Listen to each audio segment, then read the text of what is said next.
I'm increasingly persuaded that this concept of the middle ground is one of the most important places that we should be looking in our study of religion. And a lot of my work has focused on how we understand the grey area better. And I think this is also true of Edward. I think this is why we have a good bit in common. So I'm going to start by exploring the idea of the middle ground simply as a concept, and how various people have approached this, including Edward. And gradually we will focus on the implicit religion approach. There are others that we need to take into account. But why, how implicit religion helps us to grasp this important area better. I'm going to give a series of examples, and you will probably, some of you, recognize yourselves. I'll tell you where I found them in due course. But I then will come to some remarks about the future, or what I think is probably futures of this important field. And I'm really delighted to think of it as it were, entering a new phase. I think Edward would be very proud of the fact that we're meeting here and that we've gathered and we're going to remember him and we're going to think about what he has taught us and how we take this forward. So I will start, indeed, by recalling Edward. I like that picture. And the other two are two pictures of Denton. I loved Denton. I thought it was just a lovely place. And I want to just put on record my gratitude to Edward. I think it was 1984, it could have even been 1983. I was invited to work with the Faith in the City Commission, the Archbishop's Commission on Urban Priority Areas. They asked for a study on religious belief in the inner city, and invited me to do this. And this study was eventually published as half of a book called Inner City God, which Andrew Walker was an important player in that field. And I was very pleased to see a festival for Andrew has just come out, and I think that's a very nice kind of link in this particular circle. And when I started to do this, like Graham, where's Graham? You were part of that. I think it's all your fault, actually. And you kind of set this up because you were working with our commission, weren't you? That's right. Yeah. And said, well, the first thing you must do is go and talk to Edward Bailey. So I did. And I think I was still living in Liverpool then, and I came down to Winterbourne, which I think was the only time I went. And I thought Joanna had given me lunch, but Joanna doesn't remember that. So I had lunch somewhere. And then I went to Denton and began to open up these, this notion of nature of belief in the inner city, believing that, belonging, implicit religion, and all that began to happen in Denton. And people don't remember this, but my career is non-standard, and I had a long gap and raised children, and I was coming back at this stage. And the people who encouraged me at that time in my life are very important people to me, and Edward was one of them. What I remember about Denton was being there on the day of the Bradford fire. Do any of you remember that? It was 1985, and as we were leaving, we just went to the station, and I didn't realise till we got home that the fire in the stadium in Bradford was taking place, or had been. I suppose it was on a Saturday afternoon, and we must have left on Sunday. But that's the thing I put together. And then 10 years later, in 1996, Edward invited me to participate in a session on implicit religion at the ASR, the Association for the Sociology of Religion, in New York. I don't think I'd ever have gone if he hadn't invited me. And that was a hugely important step in my life, in the people I met and contacts that opened up. And again, I just want to say that I really have a very personal debt to pay to Edward, and that's one reason why I'm so pleased to be here. So the middle ground. Well, other things then happened. Inner City God, the first part of that, I began to explore this fact that even in the troubled inner cities of Britain, there were a lot of people who were still saying, I have some belief, I would not call myself secular or even agnostic or even more directly atheist. I have some belief, but no, I'm not part of the church. And this became very apparent. I learned it mostly in Liverpool. But then the story widened, and I was invited in the early 90s to write this book called Religion in Britain since 1945, which was part of a series. It was everything you could think of in Britain since 1945. And the subtitle, Believing Without Belonging, was what caught everybody's attention. 20 years ago, more than 22 years ago, and I was invited, probably about 10 years ago, to do a second edition, which finally made it in 2015. And that I called Religion in Britain. We dropped this since 1945, and it's called A Persistent Paradox. Now, I'm not going to speak much about this. If you were interested, I have one of those wonderful magic numbers that you can put in an order when the price goes down. So if you happen to want one of those, just come and ask me. But I'm not going to speak much about this, but I just want to show you why I still think, even now in 2015, the middle ground is so important. I left Believing Without Belonging behind to an extent, and I worked with these series of factors that I think you need to take into account if you're going to understand religion in this country. Our cultural heritage, which is Christian. Graham is telling us in his paper that he's going to give later that is this still resonant in terms of people's knowledge? Probably not. But I would remind you that we still work on Christian time, and if you look at Salisbury from the train, what do you see? A whole array of church spires. You don't see buildings of other faiths. There may be such, but they're not. So space and time are still very much predicated on Christian past, as indeed are festivals, holidays, weeks, weekends. And those resonate quite a lot now because, of course, there are many people living in our country who have different patterns of living. Vicarious religion is son of, daughter of, believing without belonging. It's the way I prefer to look at things now. And it's simply, it's the notion that there are a large number of people for whom the church does things for them, on behalf of them. I can say more about that if you want me to, but it is the parish system, it's the European model, it comes from Christendom, and it's essentially, it's a public utility. It's there at the point of need for anybody who has need of it. That's getting very tricky now because it's more expensive than the Church of England can manage because it is a universal model. We won't go into funding models right now, but it's suffering in the way that the National Health Service is. A market is growing over the top of this. There's been a shift from obligation to consumption, and so new forms of religion are coming out over the top. New arrivals we need to take into account. You can't understand religion in modern Britain unless you look at migration, and we also have to look at the growing number of secular alternatives. All these are, can be lectures in their own right. And we are increasingly aware that what is emerging in Britain and Europe is not the global prototype. It is an exception in global terms. Europe, the exceptional case, was of course the basis of the Sarum lectures in 2001. So that's a nice link too. When I worked through all this and got to the end of the book, I made myself two lists. One was what emerged that I was expecting, and then a rather more interesting list, which I'm not going to do today, on what surprised me. But when the bits that emerged that I expected was this mixture of continuity and change. I expected that.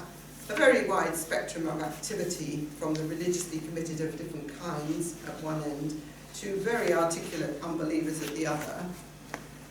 the middle ground. Most people lie between those extremes. The boundaries are fuzzy. I'm not so convinced that we are polarising, though some people argue towards greater polarisation.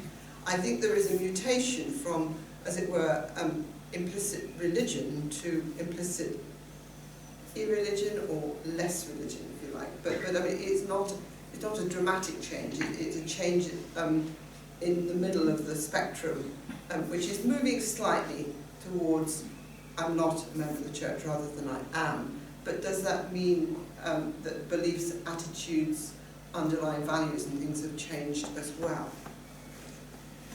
Overall decline, alongside some notable success stories, I'll come back to those in due course. Growing diversity driven by migration. And as I say, any number of those we could open up and converse about or discuss for the rest of the evening. But I'm going to stick on the middle ground because that's where I want to focus this lecture. And I want to remind you that this is an important concept per se. It's not simply to do with religion. Whoever can hold the middle ground in whatever field has a certain legitimacy. And this is true in politics, it's true in shifting attitudes, and it's true in the market. And then we'll come back to religion. Now, what do I mean in politics? Now, the American election gives us the most wonderful example. Donald Trump has emerged as the Republican candidate. I mean, that's already quite striking, to be quite honest, and Hillary Clinton on the other side. But whoever wins in November will have to win the middle ground. You can be elected to your party, to your constituency, on a pretty narrow range of attitudes or values or policies or whatever. But if you are going to capture the vote, if you are going to emerge as president, you've got to win the middle ground. And we still hope and pray that Donald Trump doesn't. But I mean, I also try and think of the European referendum. I think that's a slightly different scenario because I think the division it's a rather different pattern, and it's not like you've elected well, have we? We have spokespeople on each side, but it will be the middle ground. It's the undecided that are going to make the difference. And so I think in politics, the middle ground is hugely important in electoral process. I also think in shifting attitudes, and the two that I think are so striking in my lifetime, or my relatively recent lifetime, the change about same-sex marriage is extraordinary. It's one of the fastest changes I have ever experienced. I mean, everybody says this. What was really very, I think for my parents' generation, unthinkable, and still pretty much so when I was growing up, has now become very normal, though not entirely accepted in the churches. For my children, it's just, that's the way it is. And I have, one of my grandsons says, Granny, my friend has 2 daddies. And that is just completely normal for him. And that's a very, very rapid change. Now, when did the middle ground change? Probably within 5 years, I think. It just went from one thing to the other. Climate change is the same. I happened to be looking this morning, it was very serendipitous, at a book about Radio 4. I mean, it's just one of these books that you put in a guest bedroom and people can read it idly. It's full of very interesting things. It had a list of the Reith lecturers. And one of them, at a very early stage, I can't remember his name, talked about climate change. It was extremely radical. You know, nobody thought this was going to be a serious issue. And now it is. The middle ground has shifted. We still have outliers, of course we do. But that went extremely fast, and the whole thing tips suddenly. That's why I say it's like tipping points to critical mass. Now, why does this happen? How does this happen? I find this very, very interesting. How do we get, and what I'm really working to, you'll see in a minute, is the tools and concepts that we need to understand this shifting, this change, the way suddenly a society evolves. Up to a point, I think it has some economic application too. There are niche markets, and some people make a lot of money out of niche markets. But, you know, why is it that we all suddenly have a mobile phone? You know, why is, I mean, some of that's driven by technology, of course. I mean, it's possible. And mobile phones get light enough and cheap enough that you can carry them and afford them. And so some of that's driven by technology, but it's also driven by, as it were, reception.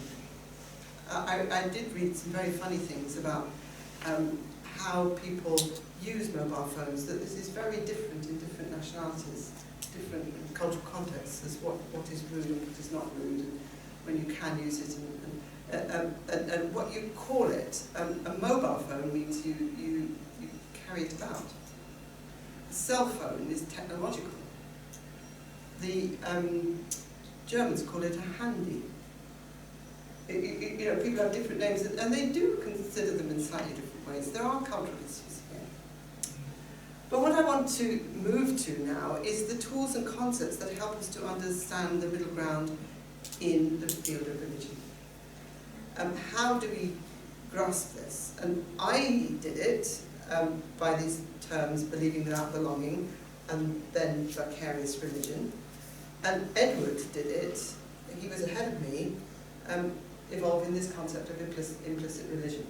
They overlap, they're not the same thing, but they're concerned with the same dimension of society.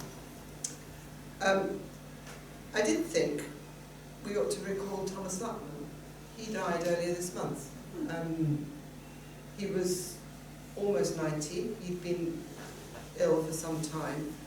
You remember Thomas Luckman's approach. One is invisible religion, and the other is little transcendences, which I think are quite close to Edward's work. Invisible religion is the distinguishing feature of humanity, or the human condition, is this ability to apprehend something beyond ourselves, apprehend something beyond ourselves. Of course, the trouble with that is it was so general that it was difficult to get a handle on exactly what it was. But it was a very, very influential book, written against a lot of work that was about religion, but much more narrowly focused. And then the one I like very much, which I think is very close to implicit religion, and it's not in Edward's overview of this, or the one I had, because it's more recent, but this little transcendences, you know, the understanding that everyday life has rhythms and patterns and transcendence in a certain sense. And I think it's nice to recall Thomas Luckman as well as Edward. And then there was a mass of terms, religious experience, that was David Hay. Civil and civic religion, which came from Robert Bellah, was sort of applied in different parts of the world. Classically in America, but it did have application in this country. And talking of Europe, one of the things that I have often said to myself, is there a civil religion of Europe? I think there is, but I don't think the British people have ever got the hang of it. And I think that's partly for that reason that we're not very good Europeans. Common religion, that was Bob Towler, as opposed to conventional religion. Folk religion is an old Anglican word in a way. Popular religion is much more Catholic. At least that's how religion populaire is. There's a huge amount of work on that, and still is, I think, in Catholic culture. And then much more recently, this turn to spirituality. Now, if Will Keenan was here, he'd put us right that this was not the best way to go, but it has become a big field of study. And does cross over with implicit religion. And one of the last times I saw Edward was at the British Association for the Study of Spirituality. So I think he was sensitive to that as well. Now within that, how do I grasp implicit religion? What did I think that Edward was getting at? And I think it's about capturing or apprehending dimensions of life, both beyond and within the everyday. The beyond notion is transcendence, that being human is about being, there is something distinctive about being human, that we need tools beyond the biological, psychological, and perhaps a narrow sense to understand what we are. And this comes out in the way we sense the numinous and all the rest of it.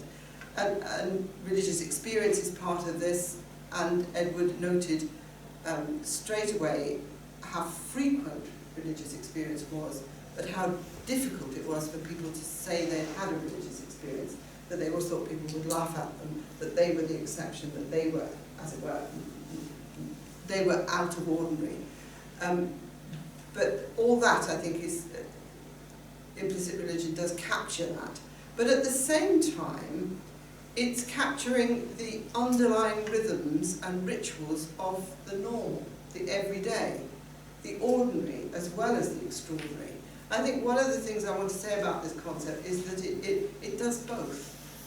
It lends itself both to exploring something beyond us as individuals or in groups or communities, but also looking again at the patterning of our lives, the way we interact, and finding rhythm and ritual within the ordinary.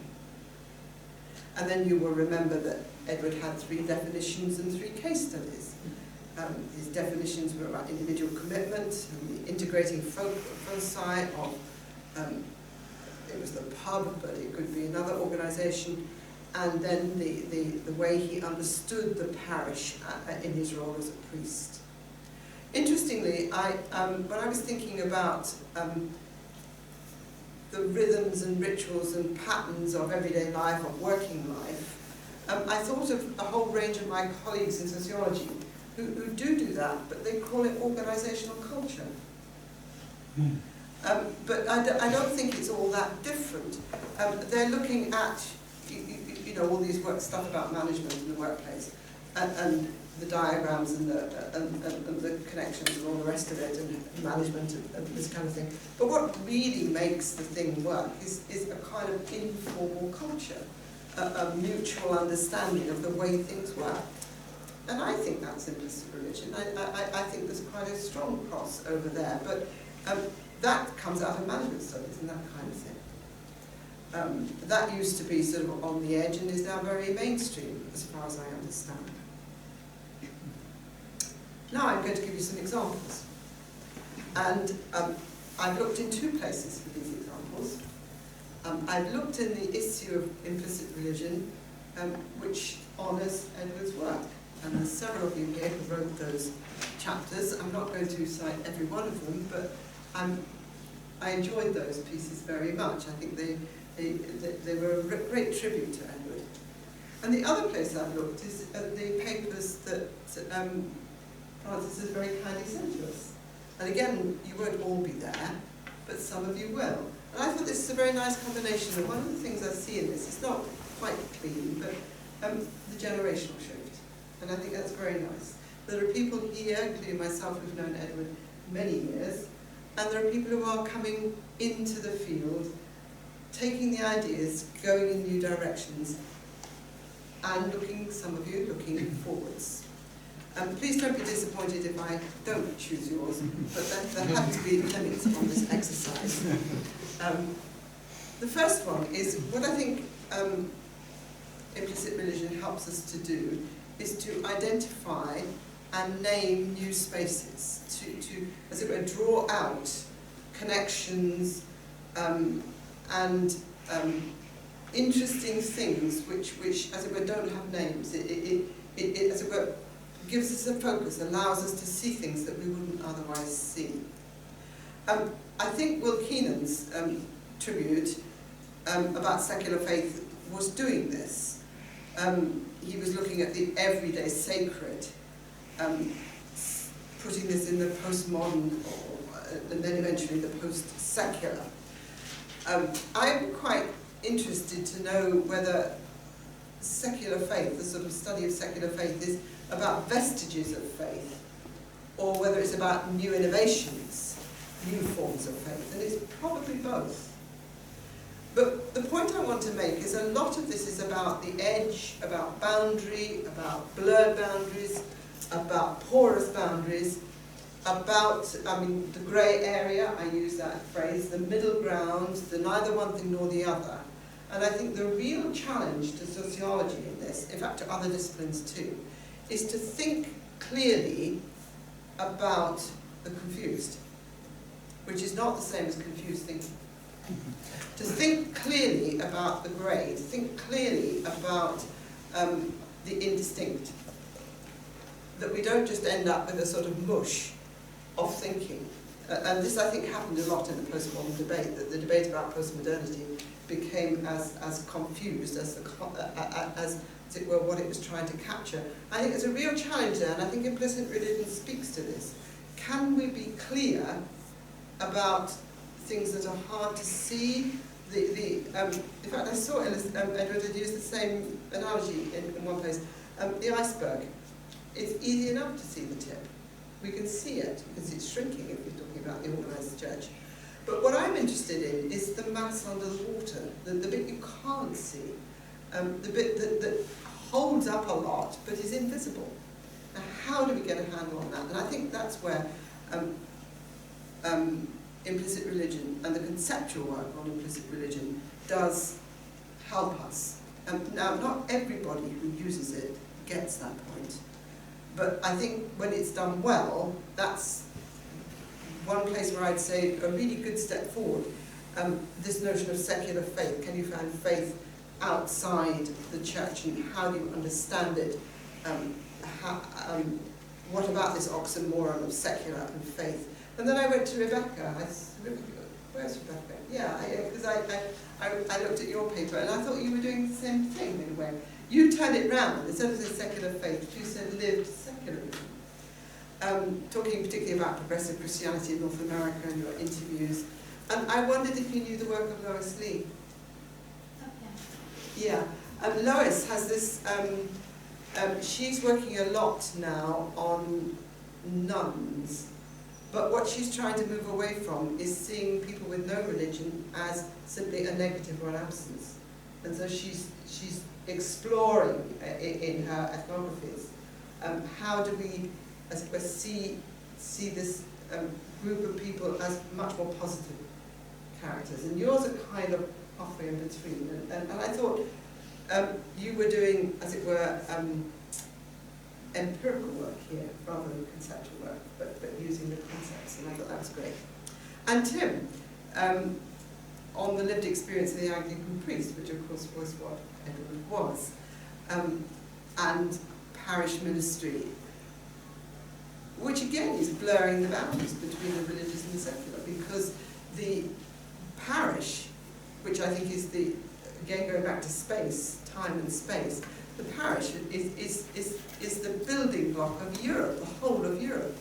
It's civic as well as ecclesiastical. And you have parishes, you have this geographical model from the west of Ireland to the east of Russia. It is absolutely crucial. It's very difficult to sustain if you're running out of money, because it's a very expensive model. But it does help us to understand why this is so different from the United States, which leads me to ask questions about whether implicit religion has to be contextual. Do you have different implicit religions in different places? How much is it driven by context? How much is it driven by simply the conceptual thinking, the much more abstract thinking? I think it has to be grounded. And the work on the parish that Tim has done so well in many publications, I worked a bit on vicarious religion, and then I linked that with Case, who I saw minutes ago. He's there, saying that's gone in the Netherlands. It's collapsing. You know, the institution is collapsing. But chaplaincy is the new way forward. Go to them, not them come to us. Beyond institutionalization. you claimed in your paper, which I found very interesting, that it's often the secular agencies that are taking on the financing of chaplaincy. I think in Britain that's still quite disputed, and one of the interesting places to look in Britain, or England, is the health service. Everybody agrees there should be chaplains, nobody agrees who should pay for them. And if you look at the National Secular Society, it's very clear that the public taxpayers' money for financing the medical service should not pay for chaplains. So I think there's lots of work to be done there. It's great, interesting seeing how you turn that out, because I see the importance of chaplaincy, but I didn't follow your financial point, so we can talk about that later. So identifying, naming new spaces, old spaces, the parish, new spaces, the need for conceptual clarity, the need for ethnographic work, studies of secular faith, lived secularism. There's a whole bunch of things there which I think are fascinating. Merton's not here, but I enjoyed his work on Matisse. Is the right word functional equivalent? Is art a sacred? Can you see this kind of thing as an implicit religion, a transcendence? Merton takes it in those terms. Art transcending suffering, the whole story of La Chapelle du Rosaire de Vence, which I followed up. I didn't know much about this, and I was very interested looking at it. How Matisse came to create this chapel, what a wonderful... I did really want to go to Nice and see it. Around 1950, a place that gives sense, meaning-making, ultimate meaning, all that kind of thing comes out of this. A very nice, as it were, article on the work of Matisse in creating this building, and he created absolutely everything in it. And if you go and look a little bit about the chapel, the one thing you jump to, or you can jump to, there's a lot of places you can go, is to the equivalent building created by Mark Rothko, which is in Houston, Texas. And it has exactly the same rhetoric about a spiritual place. I mean, there's some dispute in the Rothko one. The people giving the money wanted it to be Catholic. He wanted it to be much more open, much more spiritual. But it's the same kind of size and place of chapel, and I found that a fruitful place to go. I mean, is art a substitute for religion? Maybe Graham is going to help us with that. I'm going to come back to Graham's work in a minute, but I'm just going to show you this, which is indulgence. Rather personal indulgence, forgive me. I have these two paintings, yes. That was a cutout, I think, but on the cupboards in our kitchen. They don't look quite like that because they are, in fact, colourings done by a 5-year-old. Now, the Matisse one was quite easy to put on the wall. This one was perplexing when we got home because we couldn't decide which way up to put it. But we Googled it and found out. And now I look at those, I think of the Matisse Chapel, I think of Rothko, and I think of Edward. I think that's just a nice combination of things. It's simple, but it recalls the kind of connections that you can make with implicit religion. Graham, I found this very insightful. He was looking at Christian art in the context of secularization. And I think this is, for me, something I want to take forward because I've become increasingly interested in the popularity of cathedrals. Graham writes in his paper that the implicitly numinous is becoming more important than the explicitly incarnational. And generalized religious experience is more important than Christian revelation. In other words, when you go into one of these great cathedrals where the stained glass will tell you the story of or biblical story or whatever, most people who look at it are not going to know that story. So they absorb it in a very different way. And yet, it's a very positive encounter, or it seems to be. Because we have to find some way of explaining why cathedrals are growing in importance. Leslie might challenge me a little bit, and not all cathedrals, but and one of the other things that I was going to throw out and put on the table was if you inhabit this rather esoteric world of people who study cathedrals, one of the phrases you will hear is the notion of shrine envy. Because it's becoming apparent that if you have a shrine, and still better, a relic, your footfall increases. So you start looking round, okay? Now, why is this acceptable in a Protestant culture? Because we no longer know that we're Protestant, is my answer to that.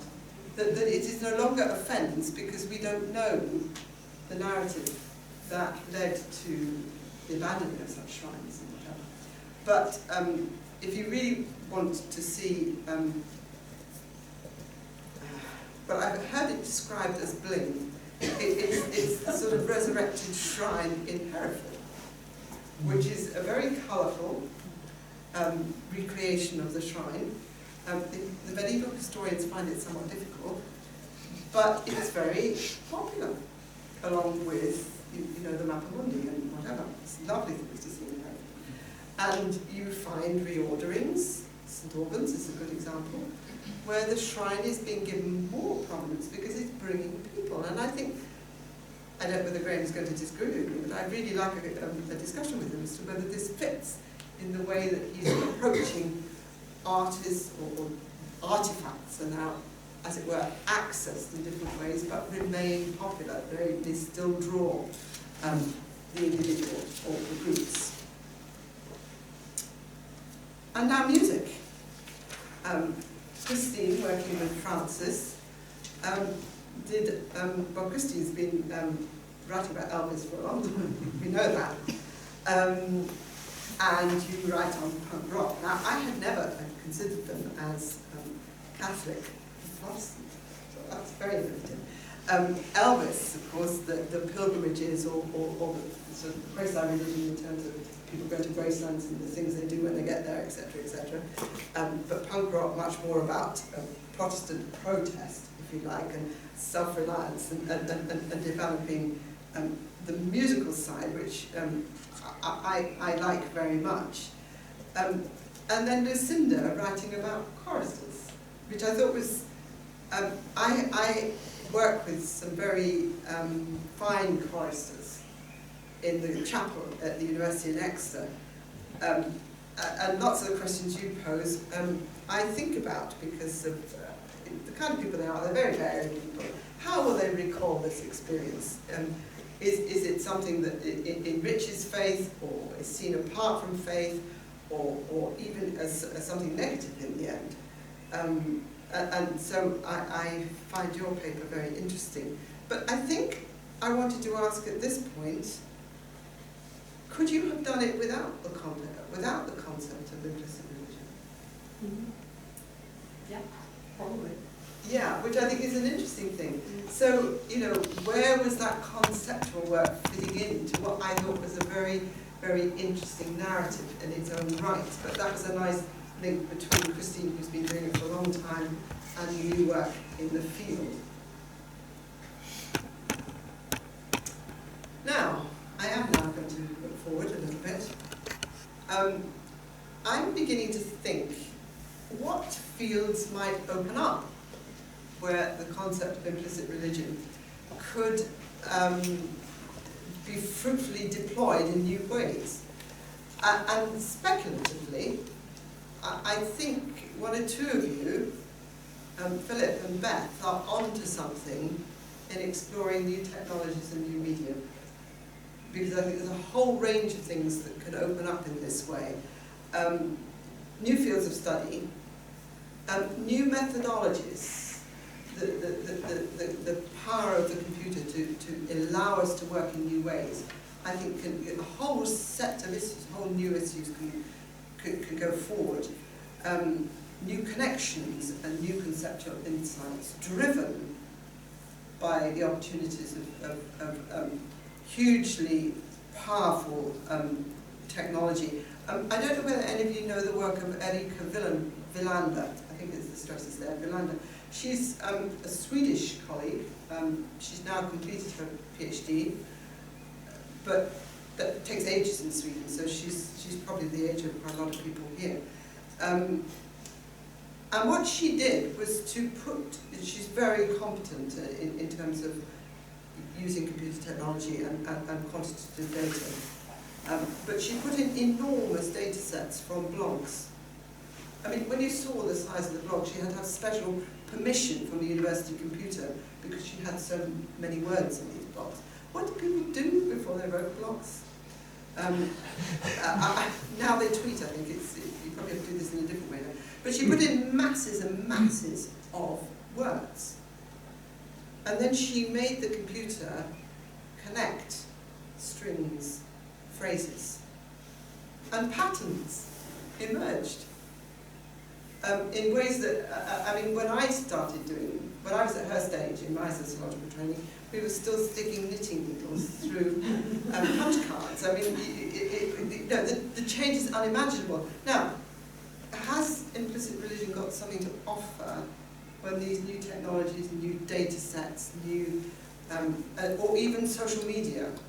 But I thought, I didn't really understand whose vocals Basilisk. Was I really going to be terrified if I read to the end of that paper? I wasn't quite sure. And Beth's work on cybernetics. I think that's where it's going to go. I think some of it might go there. I'll be interested to see what you say. But I have to come back and continually think with you, what do scholars of IR bring to the table that others don't? We're always going back to ask again, a kind of older, unresolved ambiguity. What is the distinctiveness of IR? Can some of these things be done without it? Yes, I think they can. What are the real questions embedded in this concept that we're going to bring to the table in many new fields of study which are opening up all around us? That, I think, is the central question. I can't remember who said, but somebody said earlier, we're at the 39th Implicit Religion Conference. That's a pretty impressive record. I think that's very much due to Edward. And I was trying to think how I would describe Edward. And I don't think that I would describe Edward as charismatic. I don't think that's the right word for Edward. But I do see him as a brilliant organizer.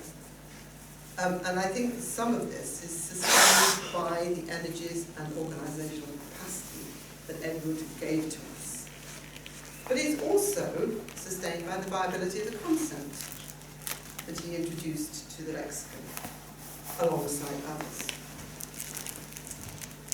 And therefore I have a question, and it comes from a second sociological insight. My first sociological insight, as it were, was to really focus on the middle ground, really think what the middle ground, why it is so significant, and how do we get a handle on it in various different fields, and how this is going to look like, and how we, as it were, find functional equivalence and resonances here, resonances there, and the kind of thing we're building with this concept of the middle ground.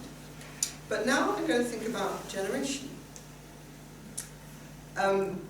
It's a crucial, as it were, crucial term concept in understanding social change. Changes that are generational are profound. That's why we talk about, baby boomers, Generation X, etc., etc. They are important, and looking at the literature on new religious movements, or on small groups, or social movements, or whatever, the really crucial moment comes when the generational change happens. Can we survive without our leaders? Can you move into the next generation? And that, I think, is the real challenge for this conference. Can IR sustain itself without it? I think it can. Why do I say that? Well, there's no point looking at me and people of my age.